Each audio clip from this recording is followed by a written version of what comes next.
Assalamualaikum warahmatullahi wabarakatuh. Perkenalkan, nama saya Dinda Ayu Pratiwi dan rekan saya Boy Mustaqim Abdullah dari kelompok 4 mata kuliah Metodologi Studi Islam. Kami ingin berpresentasi makalah kami dengan judul Kajian Pendekatan Historis dan Kebudayaan dalam Studi Islam. Baik, di sini saya akan menjelaskan tentang apa pengertian pendekatan historis dan kebudayaan studi Islam, dan juga karakteristik pendekatan historis dan kebudayaan studi Islam. Apa itu pendekatan historis? Pendekatan historis atau sejarah, secara etimologis, sejarah mempunyai banyak arti. Sejarah bisa berarti cerita, suatu rekonstruksi atau juga kumpul segala empiris masa lampau. Secara umum, sejarah mempunyai dua pengertian, yaitu sejarah dalam arti subjektif dan sejarah dalam arti objektif. Menurut materinya, sejarah dapat dibedakan atas daerah, zaman, atau tematis. Sebuah studi atau penelitian sejarah, baik yang lalu maupun yang kontemporer, sebenarnya merupakan kombinasi antara analisis dan aktor dan peneliti, sehingga merupakan suatu realitas dari lampau yang utuh. Metode sejarah menitik beratkan pada kronologi pertumbuhan dan perkembangan. Menurut Sugiono Sukanto, pendekatan historis mempergunakan analis dan peristiwa-peristiwa dan dalam masa silam untuk merumuskan prinsip-prinsip umum. Metode ini dapat dipakai misalnya dalam mempelajari masyarakat Islam dan hal pengalaman yang disebut dengan masyarakat Muslim atau kebudayaan Muslim. Metode ini sebaiknya dikombinasikan dengan metode komparatif atau perbandingan. Contohnya ialah seperti yang digunakan oleh Grids yang membandingkan bagaimana Islam berkembang di Indonesia, Jawa, dan Maroko. Melalui pendekatan sejarah ini, seseorang diajak untuk memasuki keadaan yang sebenarnya berkenan dengan penerapan suatu peristiwa. Dari sini, maka seseorang tidak akan memahami agama keluar dari konteks memahaminya, karena pemahaman demikian itu akan menyesatkan orang yang memahaminya. Sejarah historis adalah studi yang berhubungan dengan peristiwa atau kejadian masa lalu yang menyangkut kejadian atau keadaan sebenarnya. Melalui pendekatan sejarah, seseorang diajak untuk menukik dari alam idealis ke alam yang bersifat empiris dan mendunia. Yang kedua, yaitu pengertian dari pendekatan kebudayaan. Kebudayaan adalah hasil daya cipta manusia dengan menggunakan dan menganugerahkan segenap potensi batin yang dimilikinya. Di dalam kebudayaan terdapat pengetahuan, keyakinan, seni, moral, adat istiadat, dan sebagainya. Kesemuanya itu selanjutnya digunakan sebagai kerangka acuan atau blueprint oleh seseorang dalam menjawab berbagai masalah yang dihadapinya. Dengan demikian, kebudayaan tampil sebagai penata yang secara terus-menerus dipelihara oleh para pembentuknya dan generasi selanjutnya yang diwarisi kebudayaan tersebut. Kebudayaan selanjutnya dapat pula digunakan untuk memahami apa yang terdapat pada deretan empirisnya atau agama yang tampil dan bentuk formal yang menggejala di masyarakat. Agama yang tampil dengan bentuk demikian berkaitan dengan masyarakat melalui pemahaman terhadap kebudayaan tersebut. Seseorang akan dapat mengamalkan ajaran agama seiring dijumpai, misalnya kebudayaan bergaul, berpakaian, bermasyarakat, dan juga yang lain sebagainya. Adapun karakteristik pendekatan historis dan kebudayaan studi Islam. Karakter pendekatan historis dan dalam pengkajian Islam.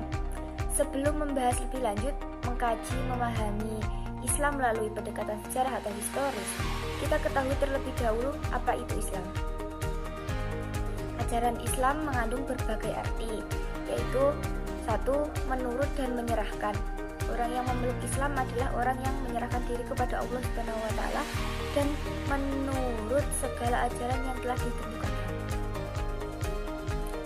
Dua, sejarah tidak tercela, tidak cacat, selamat, tentram, dan bahagia. Yang ketiga, mengaku, menyerahkan, dan menyelamatkan. Yang keempat, damai dan sejahtera. Artinya bahwa Islam adalah agama yang membawa kepada kedamaian. Adapun ciri-ciri penelitian historis menurut Sumadi Surya Barata memiliki ciri sebagai berikut. Satu, bergantung kepada daya yang diobservasi oleh penelitian itu sendiri. Kedua, harus tertib, ketat, sistematik, tuntas, dan bukan sekedar mengoleksi informasi yang tidak layak, tidak reliable, dan berat sebelah. 3. Bergantung pada data primer dan sekunder. 4. Harus melakukan kritik eksternal dan internal. Sedangkan karakteristik kebudayaan yaitu memiliki ciri khas atau keistimewaan sebagai berikut. 1. Dapat dipelajari dan dimiliki bersama oleh masyarakat. Kedua, diwariskan kepada generasi penerusnya, misalnya melalui cerita kepada anak dan cucu kita. Yang ketiga, diajarkan kepada siswa di lembaga pendidikan. Yang keempat, berbasis simbol-simbol tertentu. Yang kelima, berbasis adaptif, yaitu dalam menyesuaikan diri dengan lingkungan sosial. Misalnya, budaya harus memenuhi segala hal yang dibutuhkan oleh masyarakat. Terima kasih untuk penjelasan dari saya, dan untuk penjelasan selanjutnya akan diteruskan oleh rekan saya, Boy Mustaqim Abdullah. Saya akan melanjutkan presentasi dari presentator pertama, yakni Dinda Ayu Pratiwi. Selanjutnya mengenai kelemahan dan kekuatan pendekatan historis dalam kajian Islam. Sebagai suatu pendekatan, tentunya pendekatan historis sendiri juga memiliki kelemahan dan kelebihan. Yang pertama yakni kelemahan. Kelemahan dari pendekatan historis ini, satu, sikap memihak kepada pendapat mazhab-mazhab tertentu. Yang kedua, terlalu percaya kepada pihak-pihak penukil sejarah. Yang ketiga, gagal menangkap maksud apa yang dilihat atau didengar, serta menurunkan laporan atas dasar persangkaan atau perkiraan. Yang keempat, prasangkaan benar yang tidak berdasarkan terhadap sumber berita. Yang kelima, kebodohan dalam mencocokkan keadaan dengan kejadian yang sebenarnya. Yang keenam, kesukaan kebanyakan manusia untuk mendekatkan diri kepada para pembesar dan tokoh berpengaruh. Yang ketujuh, ketidaktahuan tentang mode-mode kebudayaan. Selanjutnya, kekuatan dari pendekatan historis itu sendiri, yakni yang pertama, melalui pendekatan sejarah, seorang diajak menukik dari alam idealis ke alam yang bersifat empiris dan dunia. Yang kedua, pendekatan kesejarahan ini amat dibutuhkan dalam memahami agama, karena agama itu sendiri turun dari situasi yang konkret, bahkan berkaitan dengan kondisi sosial kemasyarakatan. Dalam hubungan ini, Kunto Wijaya telah melakukan studi yang mendalam terhadap agama, yang dalam hal ini Islam menurut pendekatan sejarah. Selanjutnya, yakni yang ketiga, melalui pendekatan sejarah ini, seorang diajak untuk memasuki keadaan yang sebenarnya berkenaan dengan penerapan suatu peristiwa. Nah, di samping itu, melalui pendekatan sejarah ditemukan informasi-informasi, yang mana informasi tersebut sebagai berikut. Yang pertama, sejak kedatangan Islam, umat Islam tergerak hatinya, tergerak pikirannya, dan juga perasaannya untuk memberikan perhatian yang lebih, perhatian yang besar terhadap penyelenggaraan pendidikan.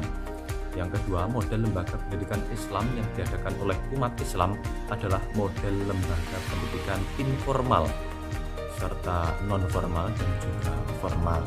Yang ketiga, lembaga pendidikan yang dibangun umat Islam bersifat dinamis, kreatif dan inovatif, fleksibel dan terbuka untuk dilakukan perubahan dari waktu ke waktu. Selanjutnya, melalui pendekatan sejarah, diketahui bahwa di kalangan umat Islam telah terdapat sejumlah ulama yang memiliki perhatian untuk berkiprah dalam bidang yakni bidang pendidikan.